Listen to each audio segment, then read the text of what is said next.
Welcome to Real Estate Radio Live, an informative and engaging podcast discussing everything you need to know about the world of real estate. Your host, Joe Cucchiara, provides you with insight and guidance on how to buy, sell, finance, and invest in real estate. He also offers real estate tax management strategies, new construction advice, home improvement tips, and much, much more. And now, to guide you around the world of real estate, here's your host and Real Estate Radio Live team leader, Joe Cucchiara. Hey, Joe. You hear me okay? Barely. Are you there? You sound like you're in church. Are you in church there?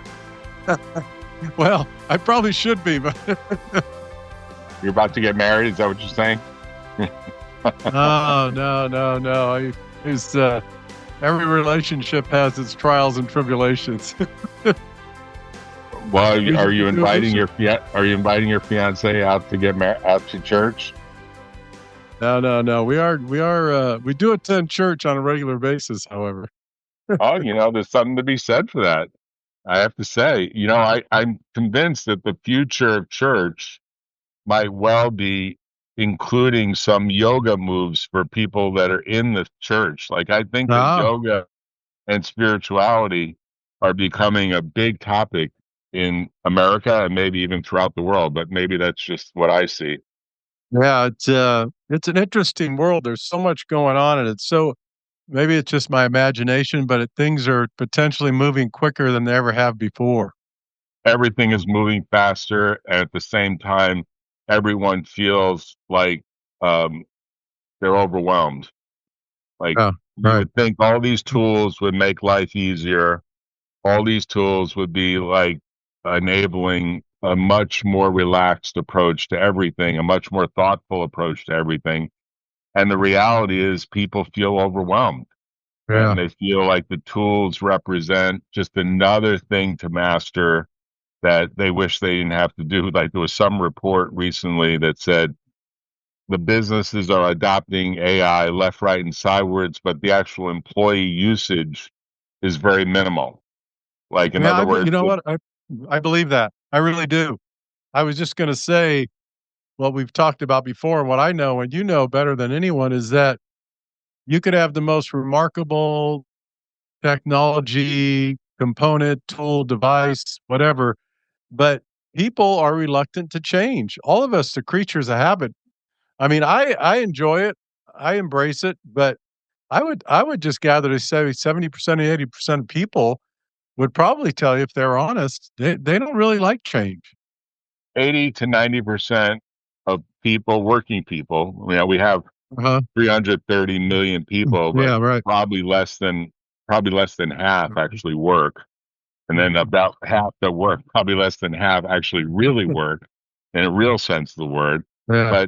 But let's call it 150 million people that actually work. Most of them just want to saw wood, which is no challenge, no anxiety. Yep.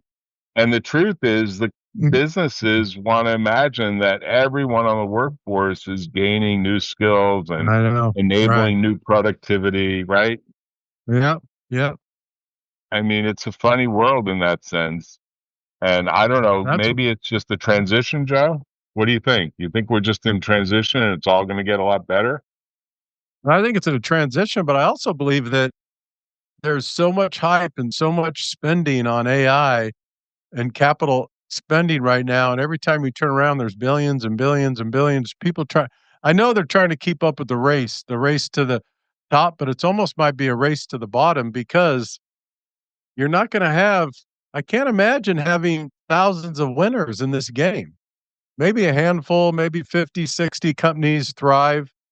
In the meantime, they spend a lot of money, and I'm a pretty optimistic person, but there's got to be some kind of a bubble with AI. And I'm not saying it's going to completely blow up the economy and the stock market, but there's got to be a pullback, right? There just has to be. What about this? And you could probably speak to it more.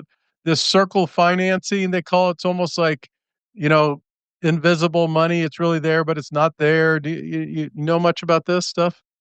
Well, the argument is that all these companies that are the leaders of AI, starting with NVIDIA on the hardware side and Mhm. going to all the other companies on the software side, OpenAI being the big cheerleader, Mhm. all do deals with each other, right? So they're Right. all doing deals where they're essentially creating this. In Japan, it would be called a keiretsu, this Mhm. circle of interested companies that are cross pollinizing each other in a way Mhm. that makes it look like they're all doing a fabulous amount of business.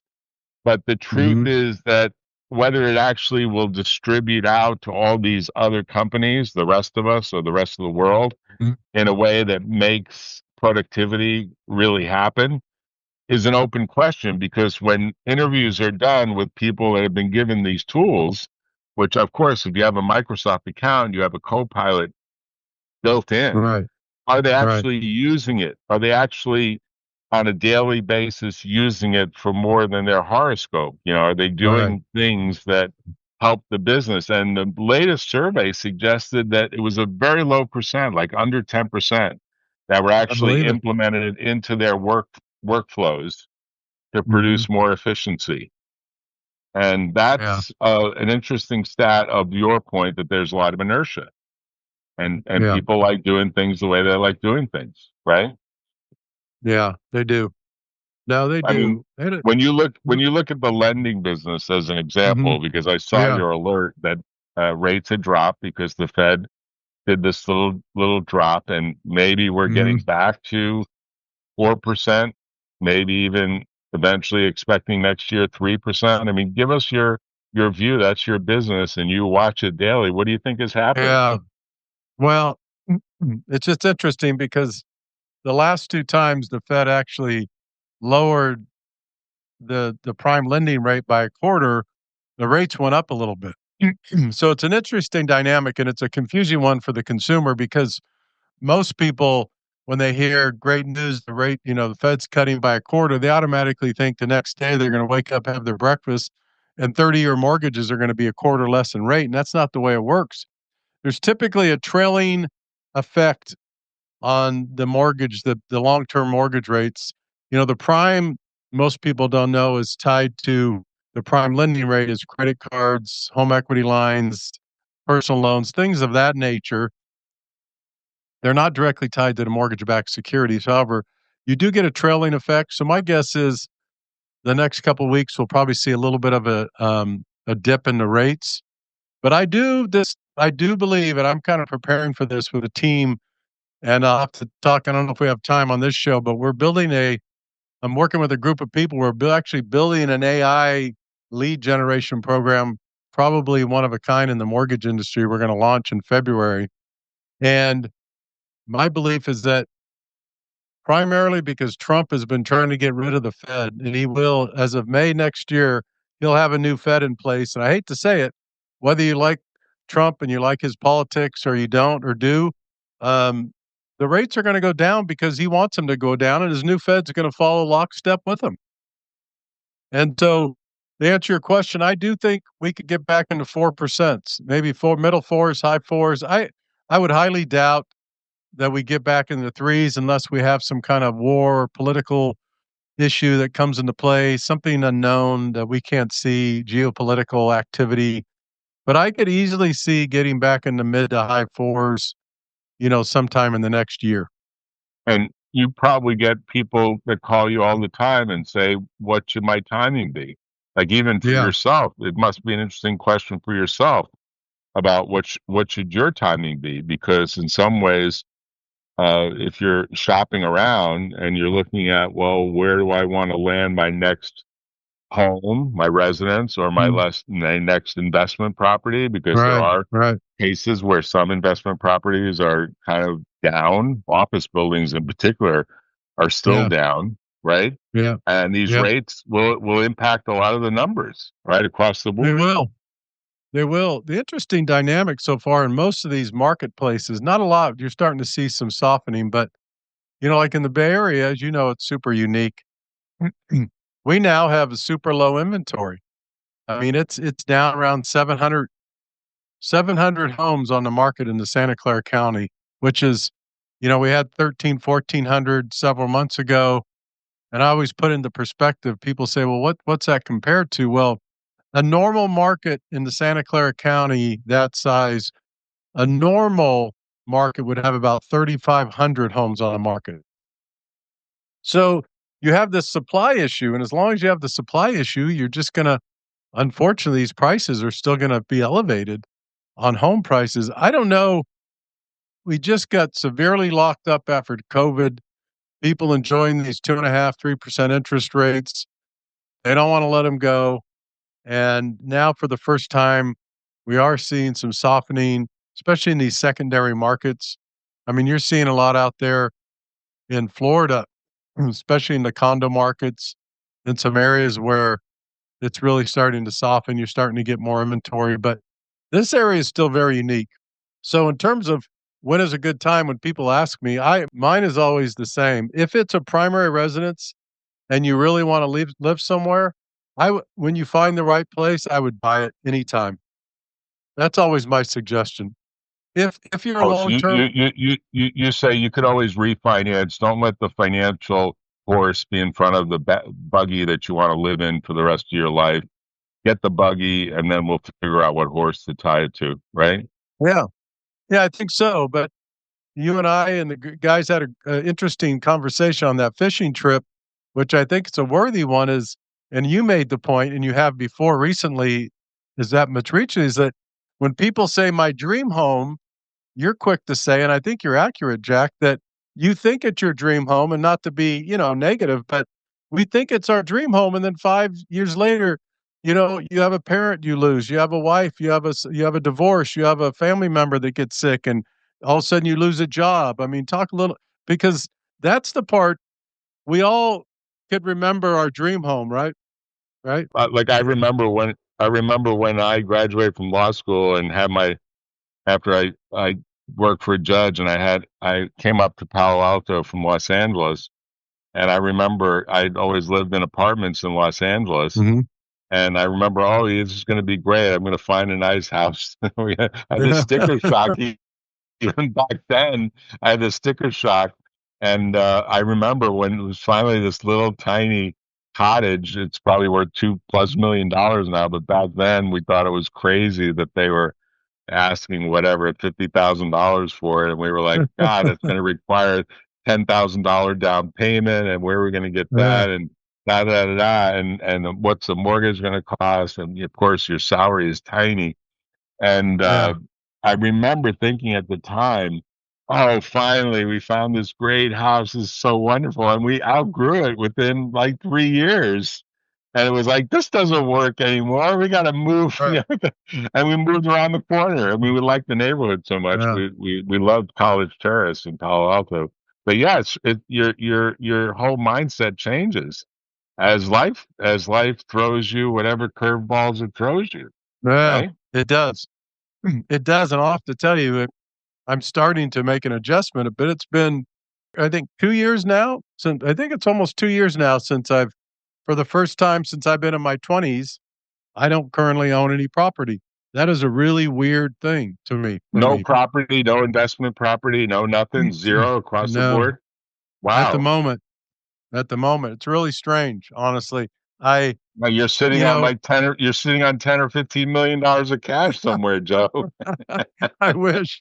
Well, some of that got dissolved, but it's still very difficult, but it's difficult psychologically and emotionally. I have a couple of financial planners and advisors I trust and I work with, and they tell me, "Joe, at your age, seriously, you start looking at numbers and how much you spend on a home, and they make a pretty good case of why I know you didn't want to end up here, but this is not so bad in a way Well, because now you can." they would argue, make a choice now that you're not going to regret, right? Because Right, right, you don't get a lot of do-overs. Like I had a lot of do-overs. You had a lot of do-overs when we're healthy and we're in our right, 20s. There's right, so many do-overs where you say, yeah, that house was okay, but it wasn't the right, best. And right. but when you get to your 50s and 60s and 70s, And I talked to a guy that's really a guy that's been in the practice law a long time. I'll leave his name out, but he's probably going to make it soon to 60 years in practice, and he's going to get to his Wow. 80s. And, that's a big marker. And literally he said, look, we downsized twice already. Kids are all gone, da, da, da, da. Now we're actually thinking about an assisted living reservation. And should we own an assisted living or should we rent an assisted living? Because if you own an assisted living, you have to imagine your estate's going to eventually sell. And I don't know if that product is going to go up, down, or sideways as opposed to renting and just investing in something that's much more liquid that the kids or Right. grandkids or maybe even great grandkids will be able to get in some hopefully tax smart way out of the estate. And they're debating that. And this is called the Right. final move, right? Mhm. The ultimate Yeah. final move. And it's a good question. And we've had, as you know, people on who have gone overseas and been able to find life with assisted living at a much lower cost than it would ever be in Yeah. Silicon Valley. That's for sure. Right? Yeah. Yeah, it is the real estate, it's an interesting I would say emotionally, I'll say this again, I'll keep back. If you have a family, it's a great place. It's great to have a place you could all gather on holidays or certain events where everybody gets together. I think that is something that's extremely valuable you can't put a number on. But also, after you get to a certain age and your kids are doing their own thing, and you don't wanna wait too long before you start enjoying life, so to speak, either. And you could argue right now, even though it's tempting sometimes to run out and buy a house, I think to myself, then am I gonna be spending 30, 40% of my time working on it? I don't know. Well, I don't well, know. and it does prevent some other optionality. So, for example, if you like to travel and you used to work for the Right. airline business, so you do, and you probably Yep. do more than almost everyone that you are ever going to either marry or date, or that you have married or dated, probably because Yep. you've got kind of like my dad was very much a Navy guy and he loved to travel, and my mom didn't. And he would do things even without her that, of course, pissed her off because his view is, hey, I want to see this part of the world and you don't want to get on a plane, so I'm going to do it.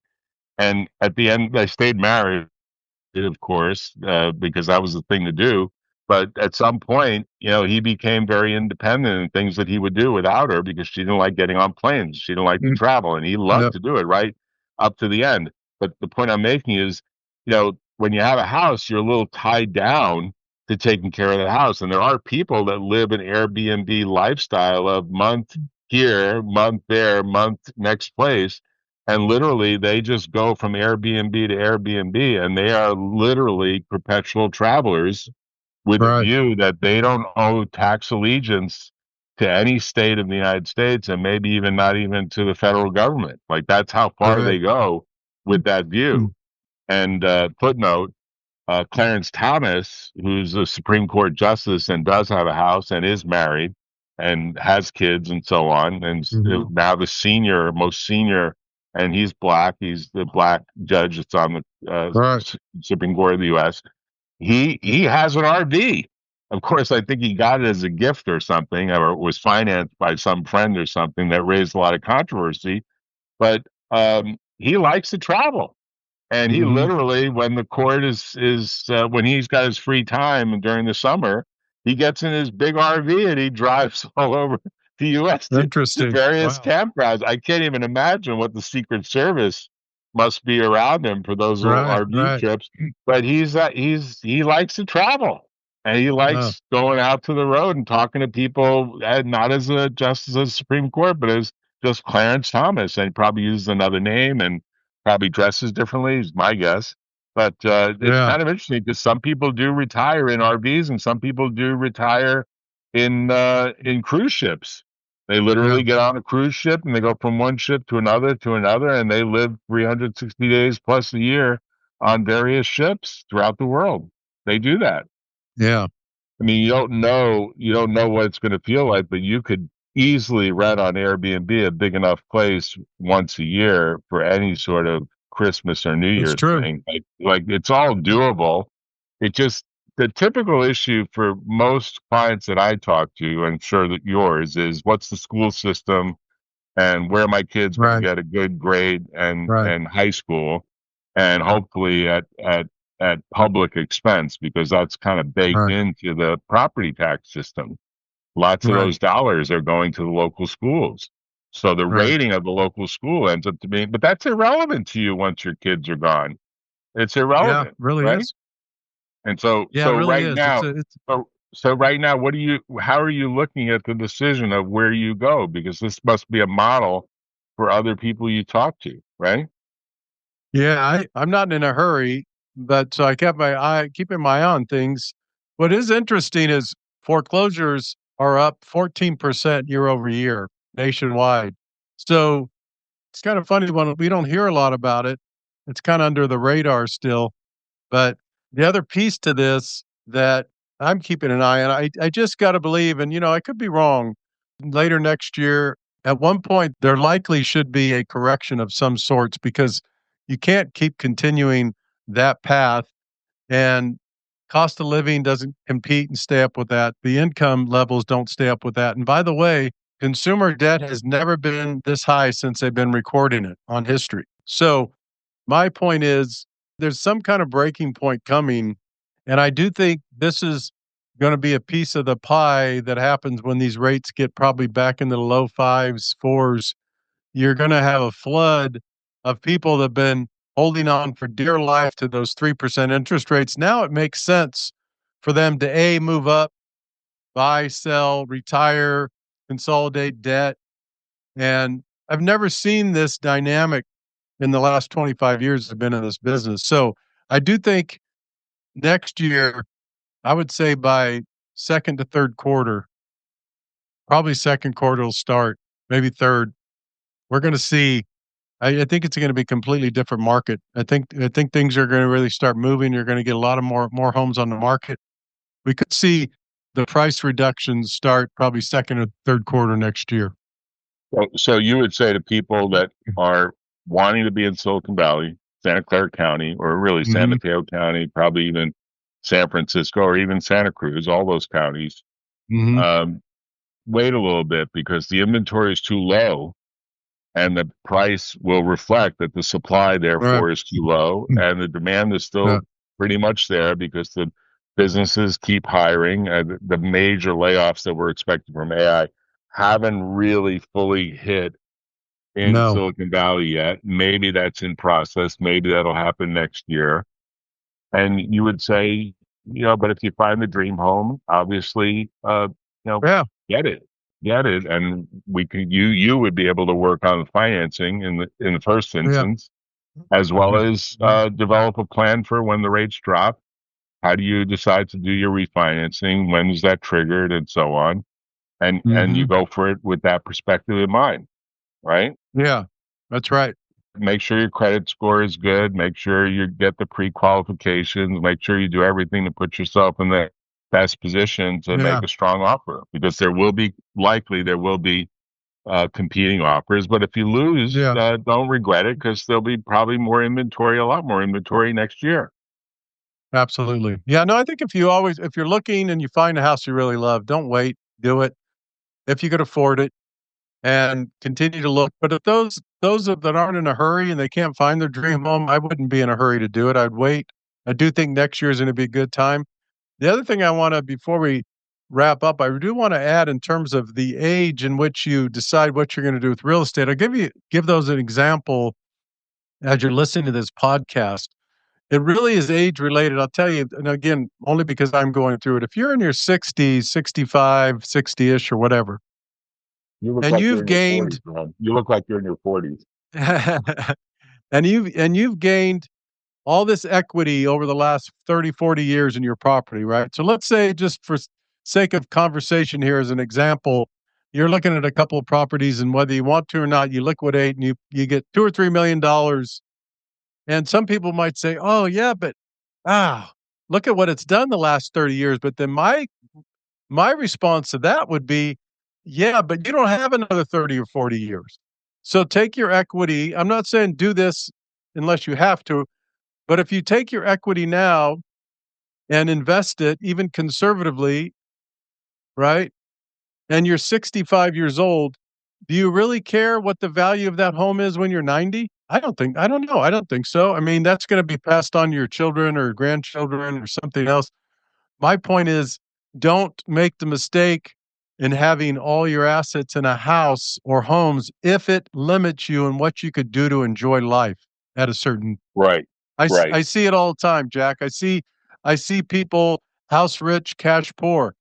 They struggle because they have this house for $3 million. They don't owe anything, but they can't do anything because they have no income. And then they've got to do a reverse mortgage, which may not Right. be actually the best product Right. out there, and they're suffering, Right. and they get one bad thing that happens to them, they slip and fall, whatever, and they need assisted living or something else, Yep. and they can't make it happen without a fire sale, which is kind of Right. the awful thing. I want to make a remark before we end because I've been reading Yeah. Andrew Sorkin's book called 1929, which is a very comprehensive history of what led to the big crash. Oh, What that's led, right. I saw him interviewed. Okay, yeah, go ahead. yeah, Yeah. he's good. He's good. He reads the book. Of course, as you know, I like to exercise when I like to listen as I am Right. biking or yoga or whatever. Although I almost got kicked out of the yoga studio the other day because someone said, "Oh, your earphones are too loud and we can hear them." And I was like, the music blasting in this yoga studio is so loud, no one can hear anything. But they were like jealous that I was actually getting some intellectual value out of listening to a book on tape, which was a Yeah. different book.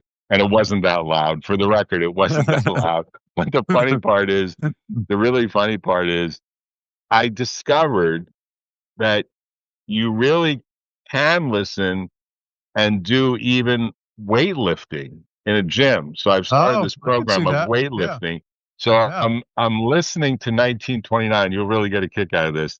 Uh, And it really is talking about how bubbly the market was 100 years ago. Like literally, like we're mhm. in 2025. So 1925, 100 years ago, we had this like bubbling effect of people starting to recognize that it was a golden age, electricity, airplanes, cars, telephones, all this new technology, the Wall Street financing of home purchases of TVs, home purchases of radios, Yeah. home purchases of washing machines, like all this stuff that was happening that was 100 years ago that we take for granted today. I don't think you can even sell a house that doesn't have a dishwasher in it.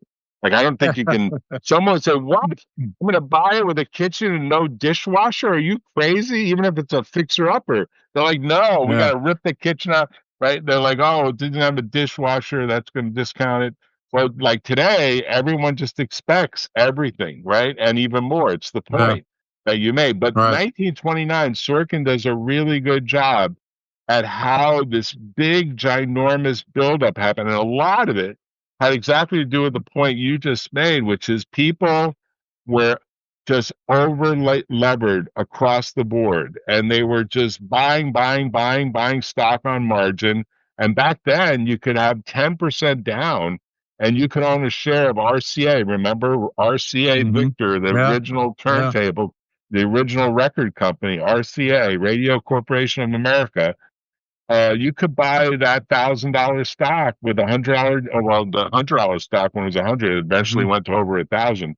But basically, for like $10, you get a Wow. share of stock worth $100, and they would finance the other Mm. $90 based on the holding of the stock and the expectation that it would just keep going up.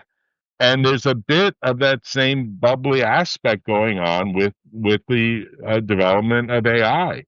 It's sort of Yeah. like we're in this new world. Now, of course, margin rules are different. There's a lot more regulation. The Securities and Exchange Commission exists. There's a lot more, presumably, there's a lot Right. more Fed Reserve oversight, hopefully. I mean, if it's not been corrupted by politics, knock on wood, hopefully Mhm. it's not. But just generally speaking, I think that's a must read. I've been saying to Oh, everyone, that's good. That's good. including it, Okay. yeah, I'll send you the link. It is an Yeah, I'd absolute love to. must read Okay. or must listen. I would say listen to it Must because listen. Yeah. Sorkin does a really good job of emphasizing the points, he puts a little Mhm. intonation because he's making some points along the way about milestones that happened in the run up and milestones that are happening today. Because we're still sort of 4 years away from the 100th birthday. We're 4 years away from 2029, which will be the 100th birthday. And, that's got to make you a little worried because people talk about 100-year Yeah. cycles and they talk about how, things just seem to happen in cyclic ways when Yeah. Yeah. psychology goes over the top. And maybe that's what you're referring to, Joe. I wonder if So that's he's really what you're drawing referring to. Yeah, I'm gonna have to get that and listen to that. So he's drawing the comparisons, and I know this sounds funny because we sit around, most of us, and we listen to all these so-called experts, and anybody on TV and financial markets would never tell the truth even if they thought there was a correction coming because they couldn't because that it would affect their financial future.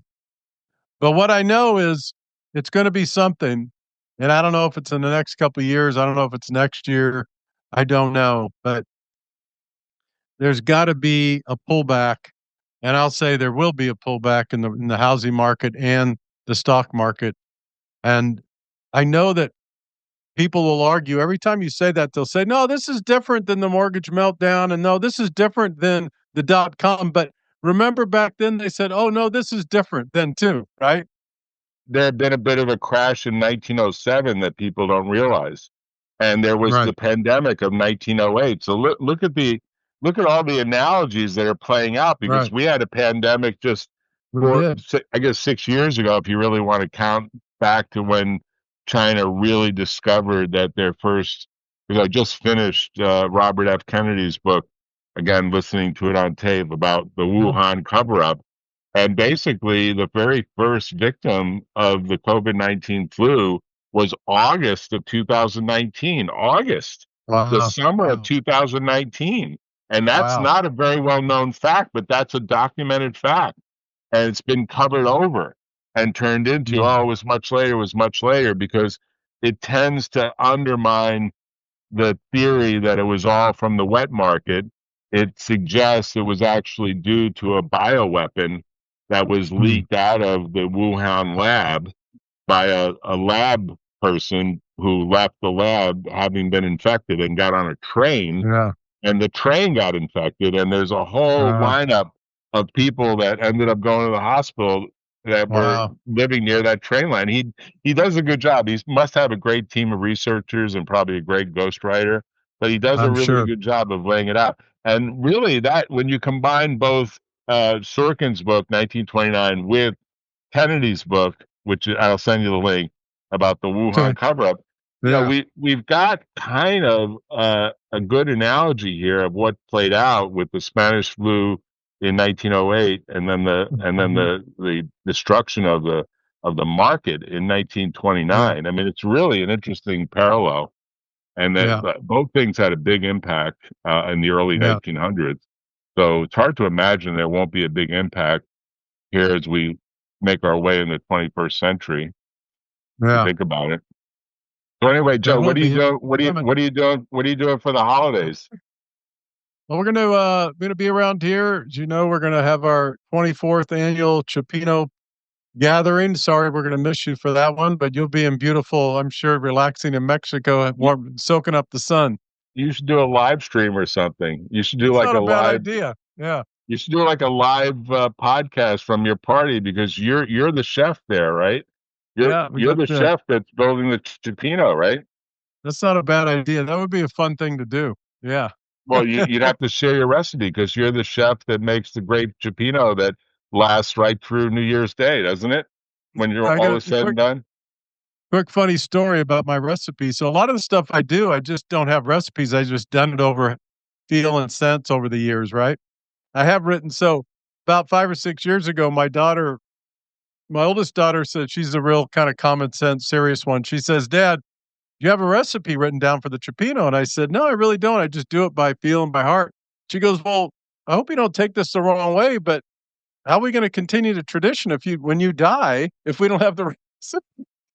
God, you're like, wait a minute, I'm going to live to 110, and you're talking about my eventual demise shortly? Ouch, that hurts. So I had to put together the Chipino recipe on paper for her and get it to her. Wow, Joe, you're a better man. Some people would have reacted very negatively about this. I don't, everybody's going to die. Who knows? Just try to enjoy what you can while you're here. So, Wow. Well, you're very kind, Joe. So on that note, have a happy holiday. This is probably our last podcast together yes, for it is. 2025. It's been quite an interesting year. And Yeah. I guess I'll see you, if I don't see you at the podcast that you decide to do on New Year's Eve or Christmas Eve. It's actually a day after. It'll be the day after Christmas this year. Day after Christmas. So that's called Boxing Day. It's the Boxing Day Chipino. Maybe I should come in and we should podcast on that day whenever you want. Find a half hour after you've had a few drinks. It might be an interesting discussion. That'd be fun. Mic me up while I'm making Chipino and drinking wine. There we go. You know what I think I'll do is I'll send you a message on Boxing Day morning and see how you feel and see if you want to do it. And if you want to do it, we'll do it. That'd be fun. All right. Take care, Joe. Talk to you later. Best to all your family, Jack. Take care. You too. Bye-bye. You've been listening to Real Estate Radio Live. For more information on today's program, visit RERadiolive.com. That's RERadiolive.com. Subscribe to our podcast. Discover more at RERadiolive.com.